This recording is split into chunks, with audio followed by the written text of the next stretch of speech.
Hello friends, welcome back to my educational channel. বন্ধুরা, আজকের ক্লাসে আমরা শিখতে যাচ্ছি হেল্পিং ভার্বের পর অ্যাডজেক্টিভ বসিয়ে কিভাবে সুন্দর ইংরেজি বাক্য তৈরি করা যায় খুব সহজেই। ভিডিওটি পুরো দেখুন এবং শুনুন। Subject plus helping verb plus adjective. তাহলে প্রথমে সাবজেক্ট লিখব, তারপর হেল্পিং ভার্ব, তারপর অ্যাডজেক্টিভ ব্যবহার করে আমরা বাক্য তৈরি করব। যেমন হি ইজ স্টুপিড, সে বোকা। তাহলে হি এখানে সাবজেক্ট, তারপর ইজ হলো হেল্পিং ভার্ব, তারপর স্টুপিড অ্যাডজেক্টিভ। তাহলে সে বোকা, সে হয় বোকা, আমরা এইভাবে বলি না, হয়টা আমরা উজ্জ্বয় রাখি। সে বোকা। He is stupid. He is industrious, সে পরিশ্রমী। তাহলে ইন্ডাস্ট্রিয়াস এখানে অ্যাডজেক্টিভ, ইজ হলো হেল্পিং ভার্ব, হি তো সাবজেক্ট, বুঝতেই পারছো। দ্য ম্যান ইজ ব্লাইন্ড, লোকটি অন্ধ। তাহলে ব্লাইন্ড এখানে কিন্তু অ্যাডজেক্টিভ। সে ইজ ক্লেভার, তাহলে সে চালাক। তাহলে ইজ হেল্পিং ভার্ব, ক্লেভার হলো অ্যাডজেক্টিভ। দে আর গুড, তারা ভালো, তারা হয় ভালো। তাহলে গুড এখানে অ্যাডজেক্টিভ, আর হলো হেল্পিং ভার্ব, কারণ দে যেহেতু বহু বচন সেজন্য আমরা আর ব্যবহার করেছি এখানে। আই অ্যাম থিন, আমি পাতলা বা রোগা। তাহলে অ্যাম এখানে হেল্পিং ভার্ব, থিন রোগা বা পাতলা এখানে adjective. It is red in colour, এটা লাল রঙের।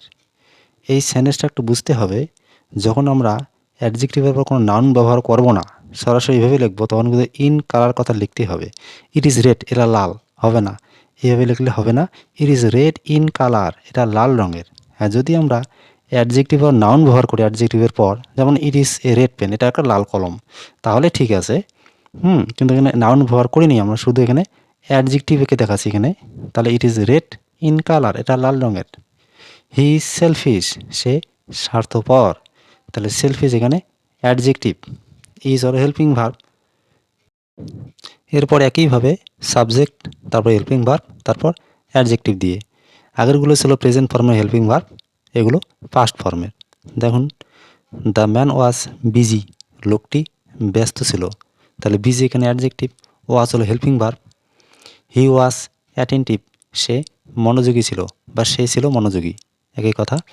তাহলে অ্যাটেন্টিভ এখানে adjective, was helping verb. She was happy, সে সুখী ছিল বা সে ছিল সুখী বা খুশি। তাহলে হ্যাপি এখানে adjective, was helping verb. They were selfish, তারা ছিল স্বার্থপর।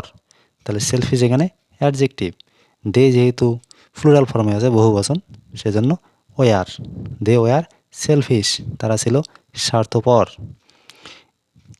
হি ওয়াজ ওয়াইস, তিনি ছিলেন জ্ঞানী।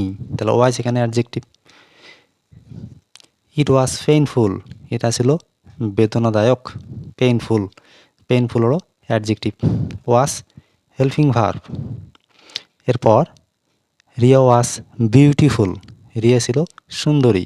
তাহলে beautiful adjective, was helping verb, Riya subject. It was excellent, এটা ছিল চমৎকার। তাহলে এক্সেলেন্ট তো অ্যাডজেক্টিভ আমরা জানি, তাহলে ওয়াজ হলো হেল্পিং ভার্ব। তাহলে বন্ধুরা, হেল্পিং ভার্বের পর অ্যাডজেক্টিভ ব্যবহার করে আমরা এভাবে খুব সহজেই সুন্দর সুন্দর ইংরেজি বাক্য গঠন করতে পারি। এবং সেই সাথে তোমরা অ্যাডজেক্টিভও চিনতে পারলে এই ক্লাসের মাধ্যমে, কারণ এই ধরনের বাক্য গঠনে অ্যাডজেক্টিভ কতটা গুরুত্বপূর্ণ ভূমিকা পালন করে তোমরা সহজেই বুঝতে পারলে। তাহলে ভিডিওটি ভালো লাগলে লাইক, শেয়ার, কমেন্ট এবং চ্যানেলে নতুন হলে চ্যানেলটি সাবস্ক্রাইব করুন। Thanks for watching.